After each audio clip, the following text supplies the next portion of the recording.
안녕하세요. 제 이름은 이조리입니다. 이곳은 남부 텍사스의 리오그란데밸리 있는 지인로트 교회에 돌아온 또는 믿음이라는 내용의 공식 팟캐스트입니다. 좀 더 자세한 내용은 zionalamo.org에서 확인할 수 있습니다. 한국어로 된 이 에피소드는 휴스턴에 있는 힐탑 한국인 루터교회에서 옥승우 목사님의 설교 말씀으로 시편 8장 1절에서 9절의 말씀을 바탕으로 이루어진 설교로 사람이 무엇이게 주께서 그를 돌보시나이까 이라는 제목의 설교를 다루고 왔습니다.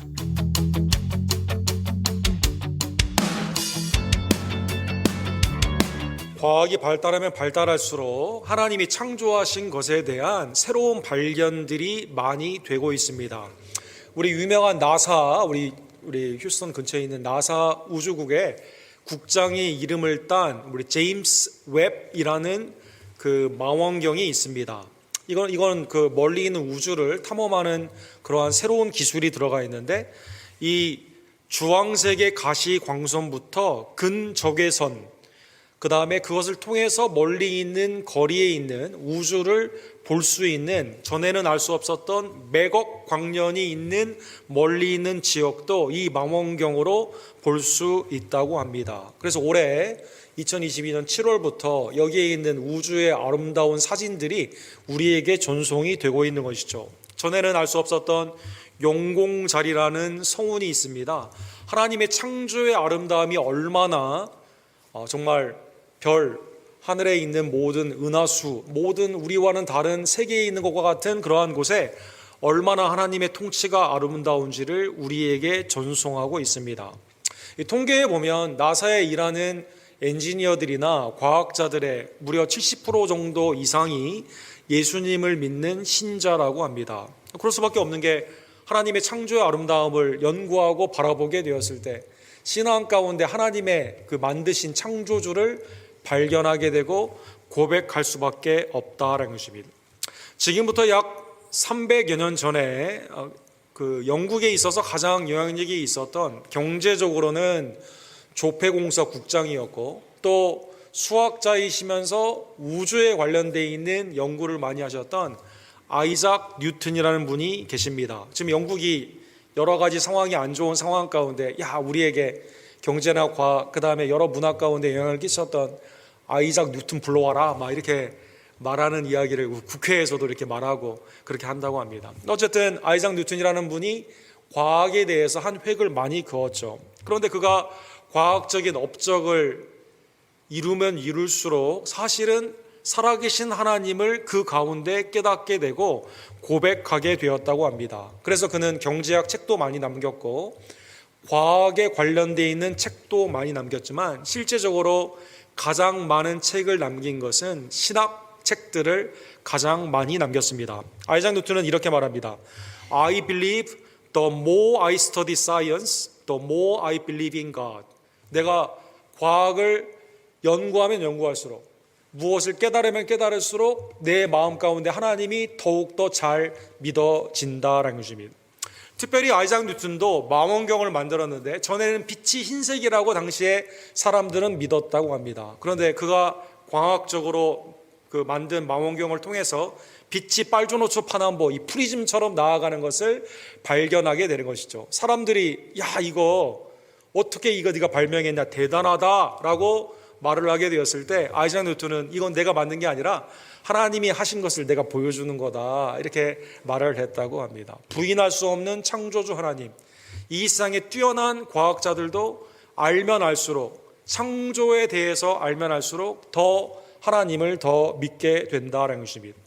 21세기의 나사의 연구원들, 18세기의 아이작 뉴턴과 같은 과학자들. 그런데 오늘 본문은 2200년, 2020년 정도 되어 있는 하나님의 은혜에 있는 이 사건 전으로 올라가서, 그보다 더 1000년 더 먼저 있었던 다윗의 후손이라고 예수 그리스도의 메시아의 계통 가운데 있는 다윗의 신앙 가운데 하늘의 밤하늘을 보게 되었을 때 하나님의 창조의 아름다움이 얼마나 영광 가운데 가득한 것을 3000년 전에 다윗을 통해 고백한 시편의 내용이 시편 8편이 됩니다. 시편을 여러분 보시면 시편에는 항상 타이틀이 있죠. 시편의 타이틀이 이렇게 되어 있죠. 다윗의 시 인도자를 따라 깃딧에 맞춘 노래다, 이렇게 되어 있습니다. 깃딧이라는 이것은 자세하게 선포한다라는 뜻이거든요. 이 시편의 8편의 내용을 보게 되면 하나님을 향한 감사의 공동체의 예배 가운데 다윗이 신앙으로 하나님의 영광을 자세히 풀어 감사로 올린 시가 곧 시편의 8편이다라는 것입니다. 오늘 시편의 8편의 내용을 보고 예수 그리스도께서는 이 말씀을, 시편 8편의 말씀을 어떻게 인용하셨고, 또 신약에 있는 히브리서의 기자는 이 말씀이 어떻게 우리에게 적용이 되는가를 여러분과 함께 이 추수감사절에 함께 상고해 보기를 원합니다. 8장 1절과 맨 마지막 절에 보게 되면 다윗이 찬양 가운데 하나님께 이렇게 감사를 올립니다. 여호와 우리 주여, 주의 이름이 온 땅에 어찌 그리 아름다운지요, 주의 영광이 하늘을 덮었나이다. 우리 한글 성경에는 아름답다라고 되어 있습니다. 히브리 원어에 보면 이 뜻은 존엄하시고 내가 가까이 갈 수 없는 초월하신 하나님 앞에 majestic이라는 우리 표현을 쓰죠. 너무나 장엄하고 위엄이 대단하시다. 나와는 전혀 다른, 차원이 다른 하나님의 영광 가운데 내가 그 앞에 무릎 꿇을 수밖에 없습니다라고 고백하는 단어를 쓰고 있는 것입니다.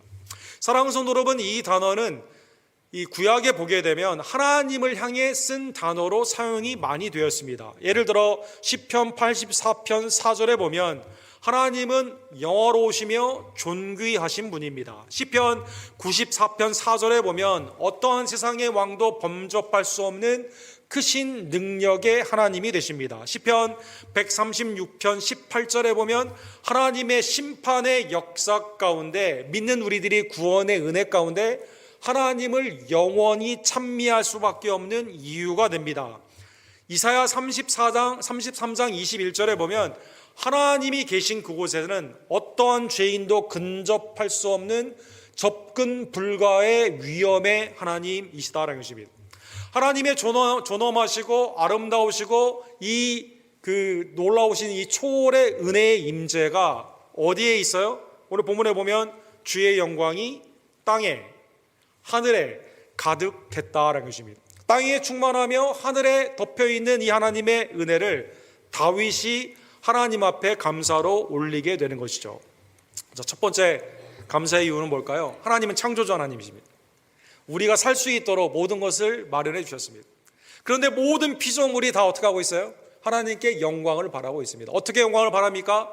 초월하신 하나님, 우월하신 하나님, 접근 자체가 죄인으로서는 불과하지만 거룩 가운데 지금도 살아계시며 역사하시는 그 하나님을 다윗은 감사 가운데 찬양했다는 것입니다. 두 번째, 하나님의 이 임재를 누가 깨닫게 될까요? 오늘 본문에서 다윗은 두 번째로 감사한 것은 하나님의 이 놀라우신 존엄의 임재를 낮은 자, 어린 자, 약한 자를 통해 선포하신다라는 것입니다. 주의 대적으로 말미암아 어린아이들과 젖먹이들의 입으로 권능을 세우시며 이는 원수들과 보복자들을 잠잠하게 하려 하심이니이다. 하나님의 놀라우신 권능이 누구를 통해 선포됩니까? 누구를 통해 열매를 맺습니까? 놀랍게도 세상의 기득권자, 세상에 하나님과 대결을 하는 주의 대적, 그렇죠? 하나님과 무엇으로 대적을 할까요? 자기가 가지고 있는 돈, 권력, 명예로 대적을 하죠. 이러한 자들은 하나님의 영광이 하늘과 땅에 충만한 것을 볼 수가 없습니다. 하나님의 영광을 자기 것으로 만들어요. 그런데 놀랍게도 아무것도 없는 생명의 은혜 가운데 이 땅에 막 태어난 아이들, 하나님의 은혜가 없으면 태어날 수가 없지 않습니까? 젖을 먹는 아이들, 아무것도 할 수 없고 부모님에게 의지해야 되는 이 아이들, 이 세상의 가장 연약한 자들을 통해 하나님의 이 영광을 선포케 하고, 하나님이 놀랍게도 이 어린아이들과 약한 자와 낮은 자를 통해서 원수와 보복자들을 침묵시켜 주시게 되는 것이죠. 하나님의 영광은 피조물에 나타난 하나님의 놀라우신 그 은혜의 역사는 내가 많이 배웠다고, 세상 가운데 많이 가졌다고 볼 수 있는 게 아니라 예수님도 아이들이 예수님께 안수받기 위해서 나오게 되었을 때 제자들은 처음에 말리죠. 예수님은 뭐라고 말씀하십니까? 아이들이 내게 오는 것을 용납하라. 너희가 이 아이들처럼 되지 아니하면 천국에 들어갈 수 없다라고 말씀하여 주십니다. 왜 그랬을까요? 전적으로 주님을 의지하며 전적으로 하나님만이 도와주셔야 되는 은혜가 필요하다고 생각하는 그러한 자들이 하나님의 놀라운 살아계심과 영광의 가득함을 선포할 수 있다는 것입니다. 다윗의 생애를 통해 보게 되면 다윗은 이 놀라운 은혜의 하나님이 약한 자를 쓰시고 어린 자를 쓰시고 낮은 자를 쓰시는 것을 너무나 크게 체험을 했습니다. 사무엘상 17장에 보면 골리앗의 장군, 골리앗이 블레셋의 장군이 전쟁 가운데 나오게 되죠. 사실은 블레셋에서 구원받기 위해서 사람들이 왕을 구하게 되었을 때 사울이 기름 부음을 받지 않았습니까? 사울이 나가서 싸워야 돼요. 사울은 나가지 않죠. 결국 누가 나갑니까? 다윗의 큰형인 키가 컸던 엘리압이 나아갑니까? 그게 아니라 목동이었던 다윗이 나아가게 됩니다. 이때 골리앗이 다윗을 보면서 너무 어리기 때문에 야, 너 빨갛다 얼굴이, 이 원어에 보면 너 이마에, 우리 한국말에도 그런 표현이 있잖아요. 이마에 또 안 말랐다 이런 표현이지 않습니까? 야, 너 어떻게 네가 나한테 나오냐? 라고 하게 되었을 때 사랑하는 성도 여러분, 주님의 권능이 키가 큰 전쟁에 능한 골리앗을 통해 나아가는 게 아니라 목동을 통해 나아간다는 것입니다. 다윗은 이렇게 말하죠. 17장 47절 사무엘상에 보면 여호와의 구원하심이 칼과 창에 있지 아니함을 이 무리에게 알게 하리라. 전쟁은 여호와께 속한즉 그가 너희를 우리 손에 넘기시리라. 다윗을 통해 하나님은 돌파의 질로, 그 돌로 말미암아 칼을 가졌던 창을 가졌던 골리앗이 넘어지게 되고 블레셋이 무너지게 되었다는 것입니다. 마태복음 11장 25절에 보면 예수님이 이 땅에 오셨을 때 제사장이나 서기관이나 바리새인이나 당시에 있었던 모든 것을 가졌던 사람들은, 헤롯 왕원이나 빌라도를 비롯한 로마의 집권 세력들은 예수님을 영접하지 않습니다. 예수님을 죽이려고 해요. 천국의 복음의 말씀을 예수님이 증거하게 되었을 때 누가 영접을 합니까? 귀신 들린 자, 병든 자, 세리와 창기가 연락을 하게 됩니다. 이때 예수님이 이 현상을 이렇게 말씀하여 주죠. 천지의 주제이신 아버지여, 마태복음 11장 25절에 보면 이것을 지혜롭고 슬기는 자에게는 숨기시고 어린아이들에게 나타나심을 감사하나이다. 어린아이가 오히려 예수님을 발견하게 되는, 낮은 자와 비천한 자가 주님을 영접하게 되며 대적자와 원수들을 침묵하게 할 수 있도록 하나님의 살아계심과 그 은혜를 선포하게 된다는 것입니다. 다윗은 두 번째 감사의 제목으로 하나님의 권능이 누구를 통해 원수를 제거하고 원수를 침묵시키는 방법이, 하나님의 방법이 뭡니까? 낮은 자, 어린아이와 같은 젖먹이를 통해 이 역사를 이루어 가신다는 것입니다. 사랑하는 성도 여러분, 다윗은 오늘 본문 3절에 보면 이때 하늘을 우러러 보게 됩니다. 주의 손가락으로 만드신 주의 하늘과 주께서 베풀어 두신 달과 별들을 내가 보니. 자세히 보시면 여기에 항상 히브리 문법적으로 들어가는 하늘에 주께서 베풀어 두신, 처음에 보통 해, 달, 별 이렇게 되어 있는데 해가 빠져 있어요, 여러분. 즉 밤하늘을 보았다는 거죠. 밤하늘을 보는 것 가운데 다윗이 하나님의 은혜를 깨닫게 되죠. 감사의 제목을 찾게 됩니다. 다윗은 그의 생애 동안에, 오늘 본문에 보면 보았다라는 이 단어가 그의 생애 가운데 몇 번 언급이 되어 있습니다. 양들을 지키는 목동이었을 때 밤에 밤하늘을 보았죠. 하나님의 은혜 가운데 자기의 목동의 시절 때 하나님의 은혜를 바라보며 밤하늘을 보았습니다. 10여 년 동안 사울왕이 자기를 죽이려고 쫓는, 억울하게 정처 없이 쫓기는 그러한 삶 가운데 밤하늘을 보았습니다. 나중에 압살롬에게서 궁에서 쫓겨나가지고 쫓기는 삶을 다시 피난처로 나아가게 되었을 때 밤하늘을 보았습니다. 이때 하나님의 은혜를 바라보게 된 것이죠. 하나님이 절대절명으로 자기를 도와주셔야만 곰과 사자를 이길 수가 있거든요. 하나님이 절대 자기를 도와주셔야만 사울에게서 벗어날 수 있거든요. 하나님이 회복시켜 주셔야만 압살롬에게서 승리하여 다시 하나님의 왕위가 보존이 될 수 있거든요. 하나님의 은혜를 밤하늘 가운데, 연약함 가운데, 도망 다닐 때, 삶 가운데 허무한 인생의 후반기에 그는 하늘을 보았다는 것입니다. 다윗이 밤하늘을 안 볼 때가 있었습니다. 오늘 본문에 나오는 보았다. 언제 다윗이 엉뚱한 걸 보았죠? 왕궁에 있을 때 뭘 보았죠? 밧세바를 보았습니다. 사랑하는 여러분, 내 인생에 다 되었다고 했을 때는 그는 아무것도 보지 못했다는 거예요. 하나님의 영광을 보지 못했다는 것입니다. 여러분, 덴마크의 유명한 철학자, 이 결혼을 하기를 원했는데 이 버림을 당했던 키에르 케고르라는 유명한 분이 계십니다. 그래서 이분이 이제 신학자이면서 철학자인데 그의 철학이 약간 좀 그 염세적인 그러한 분위기를 좀 띠죠. 어쨌든 키에르 케고르는 이렇게 말을 합니다. 누가 하늘을 바라보며 하늘의 아름다움을 누가 깨닫게 되냐? 놀랍게도 하나님의 은혜 가운데 나의 삶 가운데 주님을 도와주셔야만 된다는 사방의 우겨싸임을 당한 그러한 연약한 자들이 하늘을 바라본다라는 것입니다. 사랑하는 분들, 케르케고르의 유명한 마차의 비유가 있습니다. 이제 19세기에 산업화가 진행이 되면서 이 도시와 도시의 발달이 많이 되고 도시와 도시 사이에 무엇을 전달해야 되고 여행을 하는 비즈니스 출입이라는 것이 당시에 이제 생기게 됩니다. 그러면 당시에 마차로 사람들이 이제 이걸 가게 되는데 보통 낮에 여행을 다니다가 산업화가 되게 되면서 이제 가스로 되어 있는 그 라이트이 이제 발달이 되게 되면서 이제 밤에도 여행을 다니게 됩니다. 그러면 밤에 이 마차 안에 있는 사람들은 주로 비즈니스나 아니면 귀족이나 아니면 삶 가운데 여유가 있는 자들이 거기에 있게 되죠. 전에는 다 마차에 있다가 마차 안으로 들어가서 밤에도 등불을 통해서 그 안에서 편하게 여행을 하게 된다는 것입니다. 그런데 마차 밖에 있는 사람은, 특별히 밤에 마차를 끄는 사람들은 노예, 가난한 자, 삶 가운데 자비 진짜 필요한 자들이 보게 된다는 것입니다. 케르케고르가 여러분과 저에게 이렇게 도전을 합니다. 가스 등을 가지고 안에, 마차 안에 있는 사람이 아름다운 것을 더 많이 볼까요?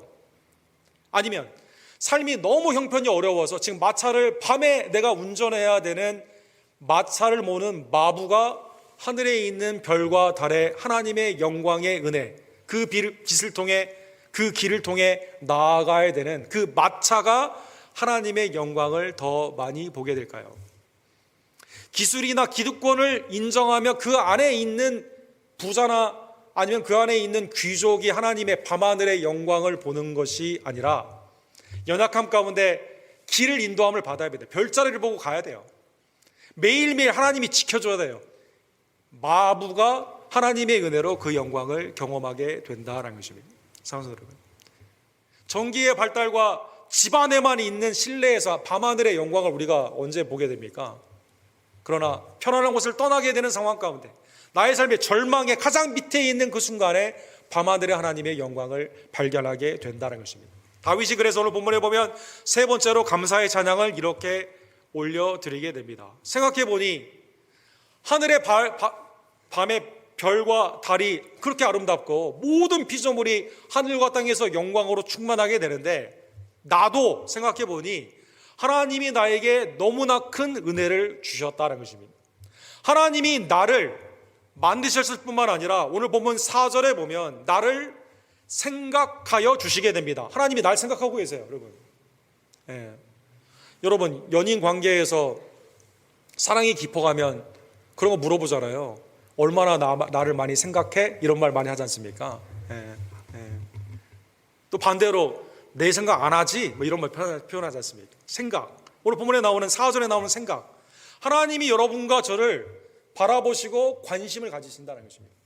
또한 하나님이 우리를 돌보아 주신다는 것입니다. 4절에 그래서 그가 사람이 무엇이기에 주께서 그를 생각하시며 인자가 무엇이기에 주께서 그를 돌보시나이까. 하나님의 은혜로 다윗이 하늘의 별과 달, 이 땅에 충만하고 하늘에 충만한 하나님의 영광의 그 사역 가운데 나도 보니 하나님이 나를 기가 막히게 만들었어요. 시편 139편 14절에 보면 하나님이 이제 인간을 6일째 만든 그 창조의 역사 가운데 어떻게 만들었어요? 뜨개질 잘 아주 이게 만든 것처럼, 수술하는 사람이 정교하게 손을 만들게 되는 것처럼, 내가 주께 감사함은 나를 지으심이 개혁 개성에는 이렇게 개혁 한글에 이렇게 말하죠. 신묘막측하심이니이다. 너무나 오묘하게 만들었다는 것입니다. 시편 27편 10절에 보면 하나님의 돌보심이 얼마나 위대합니까? 다윗은 이렇게 말합니다. 내 부모는 나를 버렸으나 여호와는 나를 영접하시리이다. 역사적으로 다윗의 아버지인 이새가 다윗을 버린 적은 없어요. 다윗이 그러면 왜 이런 말을 했을까요? 우리의 부모님이다 하더라도 나를 생각하시고 돌보는 것이 제한적입니다. 사랑하는 여러분. 또한 영원하지가 않아요. 부모님이 아니면 자식이 먼저 죽을 수도 있고 부모님도 돌아가시거든요. 그러나 주님은 여러분과 저를 영접하여 주신다는 것입니다. 영원한 영접, 돌보심 가운데 하나님의 은혜로 여러분과 저를 창세전에 우리를 작정하시고 그리스도를 통해 속량하신 하나님은 영생의 하나님의 자녀로 우리를 영접하여 주신다는 것입니다.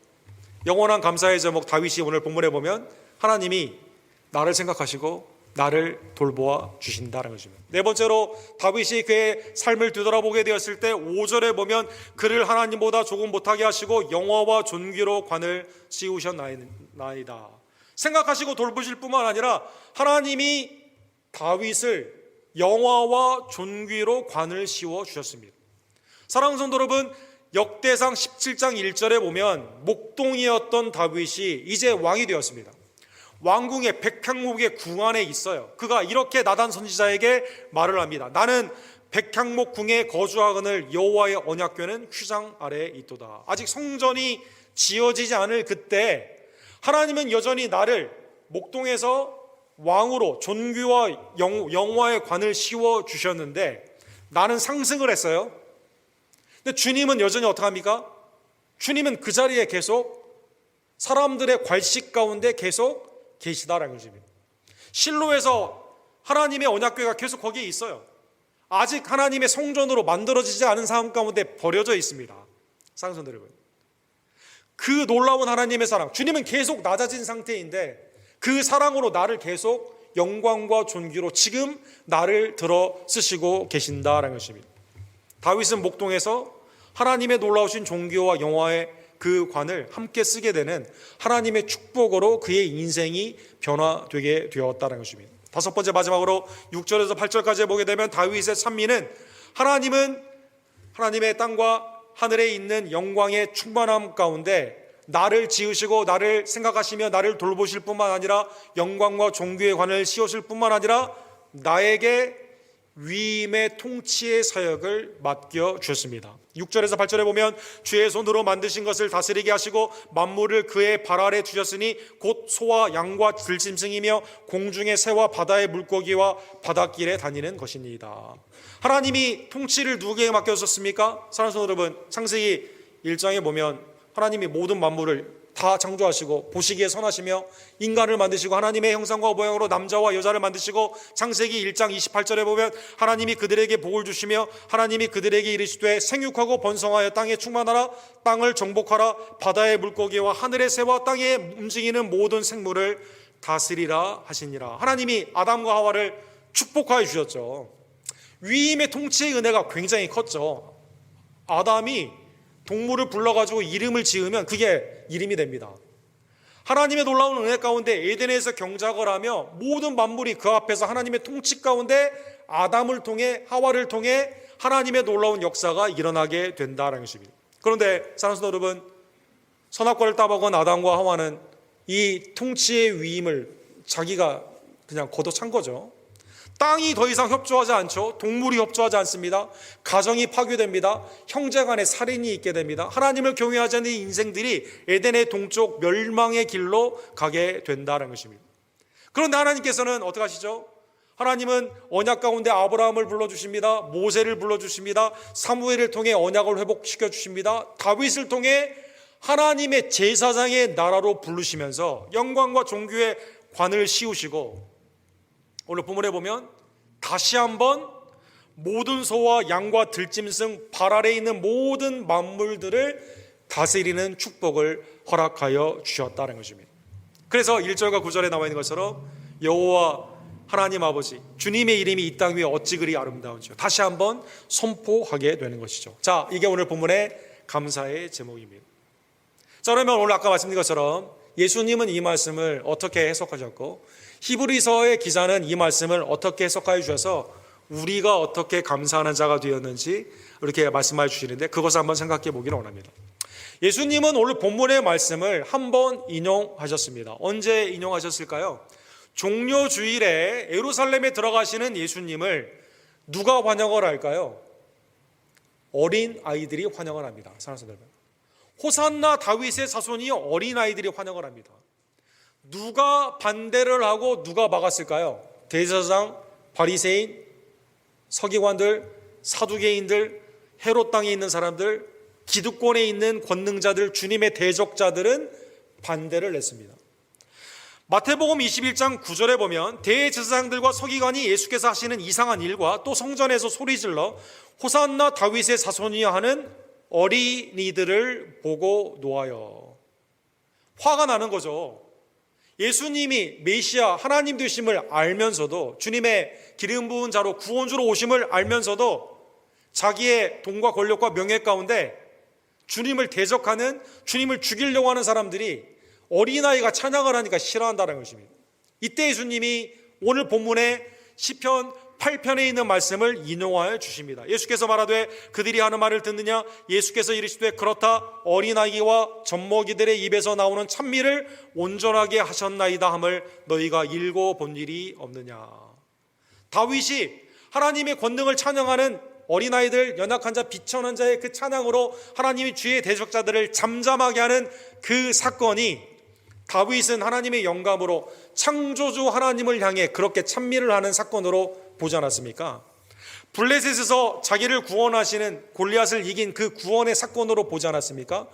궁극적인 성취로 이게 어떠한 사건이냐? 그것은 우리를 위해 이 땅에 오신 예수 그리스도의 구원의 은총에 대한 찬미이다라는 것입니다.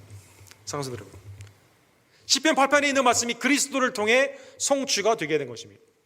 히브리서 기자는 2장 9절에 보면 이 말씀을 여러분과 저에게 은혜의 혜택으로 해석을 하여 주시게 됩니다. 오직 우리가 천사들보다 잠시 못하게 하심을 입은 자 곧 죽음의 고난을 받으심으로 말미암아 영광과 존귀로 관을 쓰신 예수를 보니, 이를 행하심은 하나님이 은혜로 말미암아 모든 사람을 위하여 죽음을 맛보려 하심이라.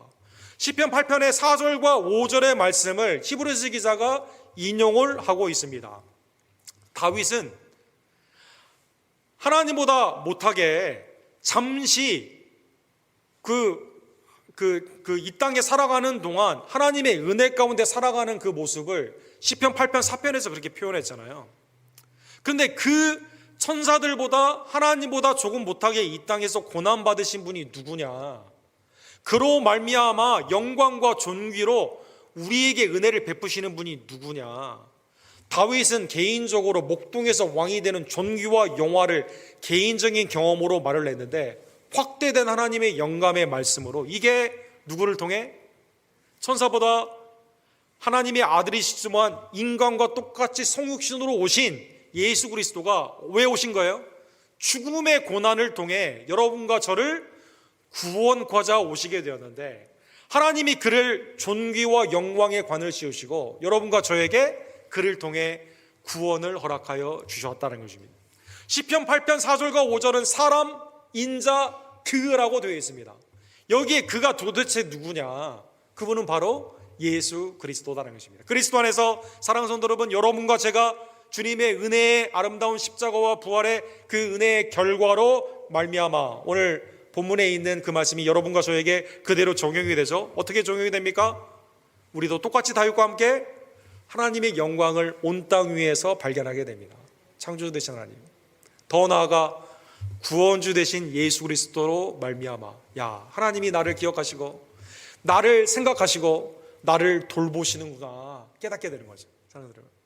주님이 나를 돌보실 뿐만 아니라 나를 하나님의 왕같은 제사장으로 삼아주셔서 영광과 존귀의 관을 그리스도 안에서 우리에게 허락하여 주시고, 이제는 우리에게 위탁하여 주셔서 하나님의 다스림을 통해 하나님의 구원하심을 왕같은 제사장으로 온전히 선포하게 된다는 것입니다.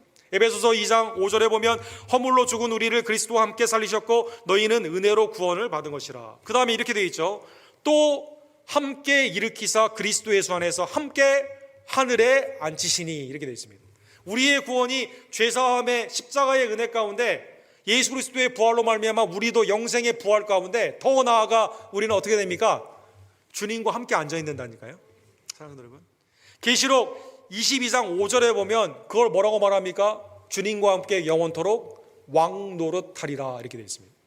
예수 그리스도의 은혜의 결과로 말미암아 고린도전서 5장 17절에 보면 여러분과 저는 누구든지 그리스도 안에 있으면 새로운 피조물이라 보라 이전 것은 지나갔으니 새 것이 되었도다. 하나님의 새로운 피조물이 된 거죠. 온 세상이 완전히 하나님의 은혜의 각도로 다시 보이게 된다는 것입니다.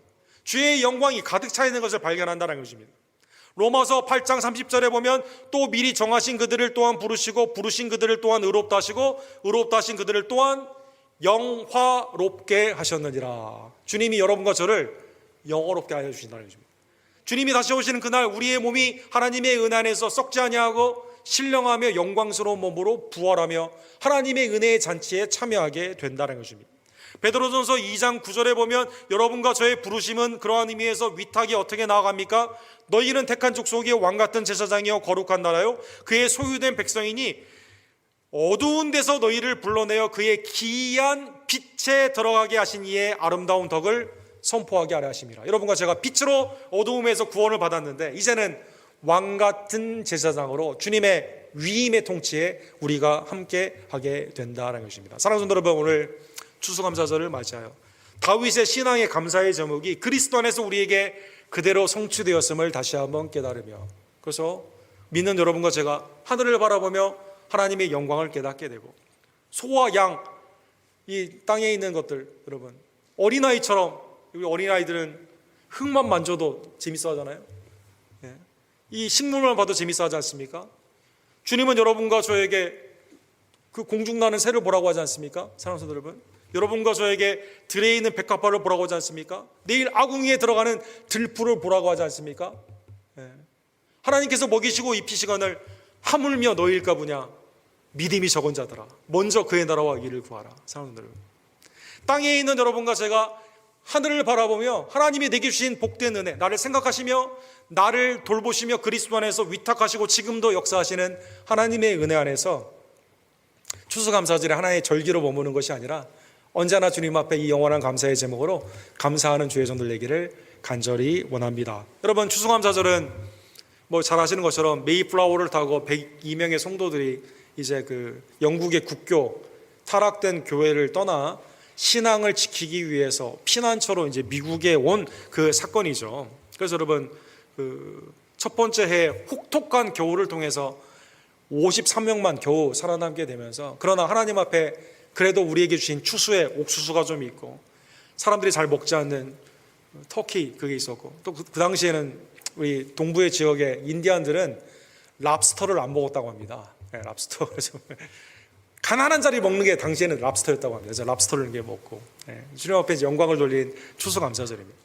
그러면 우리가 생각해 볼 수 있는 게, 우리에게 질문하는 데이빗 로슈라고 하는 영원한 이게 유명한 이 교회 역사가가 있는데 우리에게 질문을 하는 거죠. 그러면 이 메이플라워를 타고 왔던 청교도들이 영국의 핍박을 받고 있었을 때는 감사하지 않았을까요? 감사절이 그때는 없을까요? 질문하는 겁니다. 무슨 뜻인지 아시겠죠? 감사절이 하나의 행사로 그냥 그렇게 됐냐, 아니면 원래 감사하던 사람들이 혹독한 고난 가운데서도 하나님 앞에 감사를 지켰기 때문에, 라이프 스타일로 감사를 드렸기 때문에 감사절이 생기게 되었냐. 뭘까요, 여러분? 당연하죠. 영국에서도 감사하던 분들입니다. 그리스도의 신앙 안에서 언제나 어떤 상황에서도 감사하던 분들이 신대륙 가운데 자기의 삶 가운데도 이상적으로 생각했던 게 미국에 와서 먹고 잘 사는 게 아니었어요. 신앙 가운데 교회를 세우고 믿음 안에서 잘 살기를 원했습니다. 혹독한 겨울이 있었고 수많은 어려운 질병들이 있었고 죽은 사람들이 많이 있었지만 그래도 하나님의 인도하심을 깨달으며 감사로 영광 돌렸다는 것입니다. 여러분, 통계에 보면 이민자들이 아무도 아규를 안 하는 것, 왜 이 절기가 미국에 있지? 아무도 반대를 안 하는 절기가 추수감사절이 통계적으로 가장 높다고 합니다. 뭐 그럴 수밖에 없는 게 세계 대부분 다 가난한 사람들이 미국에 이민 오지 않았습니까? 미국의 초기에 물론 우리 교회 성도님들은 신앙을 지키기 위해서 한국에 태평양을 건너오신 분들이 태반이지만 이민자들이 반대하지 않는 거죠. 미국에 와서 감사절에 내가 진짜 고국에서 유럽의 아이리시의 그 감장 안에 있었을 때 내가 하나님이 여기까지 인도해 주신 거 감사합니다. 이탈리아의 어려운 가난한 삶 가운데서 나를 불러주신 게 감사한 거예요. 일본이나 중국 다 어려운 시절에 다 온 사람들이거든요. 중남미 말할 것도 없죠. 우리나라도 말할 것도 없죠. 사람들은.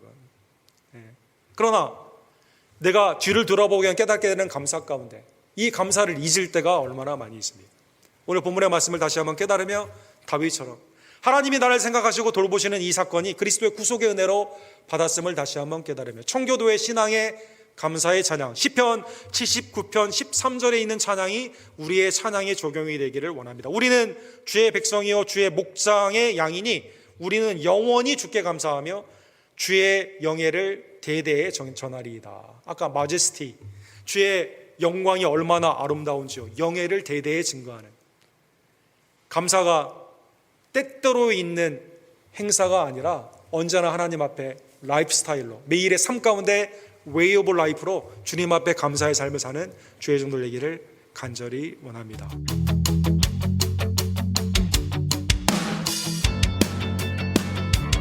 이 에피소드는 텍사스 알라모에 있는 시온 루터 교회에서 여러분에게 전해드리는 우리의 두려움 혹은 믿음 팟캐스트의 일부입니다.